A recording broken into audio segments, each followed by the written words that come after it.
मेरी हिस्ट्री रह चुकी है। एक्चुअली मेरे 3 मिसकैरेज हो गए थे, तो फिर उसके पुणे में थे पहले हम लोग, उसके बाद हम लोग रायपुर यहाँ शिफ्ट हुए। तो उसके बाद फिर हम लोग यहाँ आए, हमारे यहाँ पे ट्रीटमेंट चला। मेरे 3 मिसकैरेज होने के बाद मैम ने ट्रीटमेंट दिया, तो इजीली एक ही बार में कंसीव हो गया मुझे। और उसके बाद मेरा अभी बेबी हुआ है 5 जन को, बेबी गर्ल हुई है। मैं बहुत खुश हूँ, मेरी फैमिली भी बहुत खुश है, और यहाँ की सारी टीम को, स्टाफ, नर्स स्टाफ को, सबको मैं बहुत बहुत ज़्यादा थैंक यू बोल रही हूँ। एक्सपीरियंस वाइज सब हम लोग का जर्नी थोड़ी टफ थी, पर कोऑपरेशन हॉस्पिटल स्टाफ का और सब हमको बहुत मिला। तो किसी तरह का कोई स्ट्रेस या एग्जर्शन जानकी को बिल्कुल नहीं हुआ।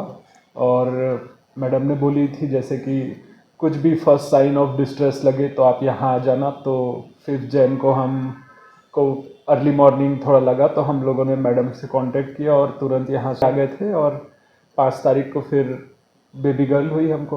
और पहली बात ये है कि जो मेरी 3 प्रेगनेंसी थी स्टार्टिंग की, फर्स्ट, सेकंड, थर्ड, बहुत ज़्यादा कॉम्प्लिकेशंस।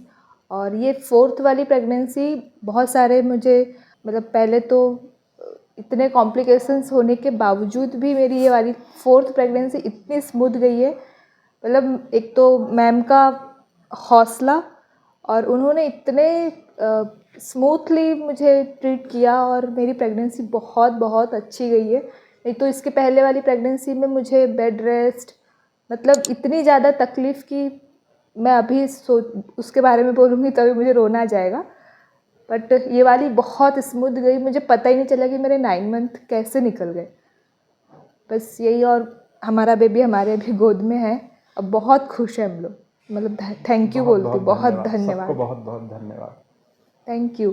Thank you. नमस्कार। आज हम बात कर रहे हैं ये पेशेंट जो हमारे यहाँ आई, ये इनका she came to us as a case of secondary infertility. She came for conception and she was a case of bad obs history. And उनके प्रीवियस 3 मिसकैरेजेस में से 2 मिसकैरेजेस में there was cerclage surgery was performed, जिसमें कि क्या होता है कि सर्विक्स का मुंह छोटा होने के कारण, जो बच्चेदानी का मुंह जिसे सर्विक्स कहते हैं, वहाँ पर टाँका लगा करके सिल दिया जाता है, उसको टाइट किया जाता है।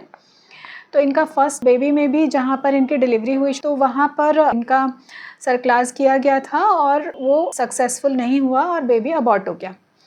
नेक्स्ट प्रेगनेंसी में भी 7 मंथ फिर से सर्क्लास किया गया। इनका जो भी उन्होंने कंडीशन देखा होगा, फिर से सर्क्लास किया गया और बेबी 7 मंथ पर फिर इनको कॉन्ट्रैक्शन आए और वो कॉन्ट्रैक्शन कंट्रोल नहीं किए जा सके और फिर से बेबी प्रीटर्म अबॉर्ट हो गया, डिलीवर हो गया और फिर वो सर्वाइव नहीं किया। और इसके बाद इनका एक अबॉर्शन भी था। इसके बाद इनको कंसेप्शन नहीं हो रहा था। इसे कहते हैं बैड ऑप्स हिस्ट्री। जब ऐसे 2-3 मिसकैरेजेस हो जाते हैं कंजिक्यूटिवली और पेशेंट के पास लाइव बेबी नहीं होता है इन बीच में, तो उसे बैड ऑप्स हिस्ट्री कहते हैं। इसके बाद इनको कंसेप्शन नहीं हो पा रहा था, तो हम लोगों ने यहाँ इनका ट्रीटमेंट किया, कंसेप्शन हो गया। फिर अब हमारे पास नेक्स्ट चैलेंज था कि ये बेबी को फुल टर्म कैसे खींच के लेकर जाएं, बिकॉज इनकी जो हिस्ट्री थी उसमें बार बार सर्क्लास फेल हो रहे थे। तो हमने इनका इसमें सबसे ज़्यादा इम्पॉर्टेंट होता है सर्वाइकल लेंथ, क्योंकि जो बच्चेदानी का मुंह अगर वो ढीला हो जाए या छोटा हो जाए तो ऐसे में समय से पहले निकलने का रिस्क रहता है। तो हमने इनका क्लोज मॉनिटरिंग पर रखा। जो जो हम मेडिकेशंस दे सकते थे कि वो यूट्रस में कॉन्ट्रैक्शन नहीं आए और बच्चे को समय से पहले डिलीवरी नहीं हो, वो सारे देते चले गए। एंड फॉर्चुनेटली सारी चीज़ें ठीक हुई और इनका फुल टर्म प्रेगनेंसी तक 37 वीक तक प्रेगनेंसी कंटिन्यू हुई एज़ प्लान्ड।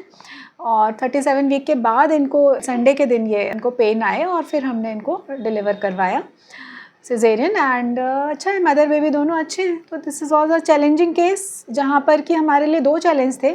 एक तो इनफर्टिलिटी को मैनेज करना और दूसरा पेशेंट को जिनको बार बार ऐसे अबॉर्ट होने की और प्रीटर्म डिलीवर होने की हिस्ट्री थी, उनको कैसे फुल टर्म लेकर के जाएं, and that too without applying cerclage, because we were knowing that is the only weapon in our hand, surgical weapon. So either we can, हम या तो नीचे से करें या पेट से ऑपरेशन करके करें। वो भी बहुत रिस्की होता है कि आप पेट से ऑपरेशन करके सर्क्लास करें, क्योंकि बीच में अगर कि पेशेंट को दर्द आ जाए तो उसको खोलना एक बड़ा मुश्किल काम होता है। उसमें फिर ऑपरेशन ही करना पड़ता है, क्योंकि उसको आप नीचे से नहीं खोल सकते हैं। तो सारी चीज़ें अच्छी हुई और इनका सब बेबी अच्छा है। Thank you.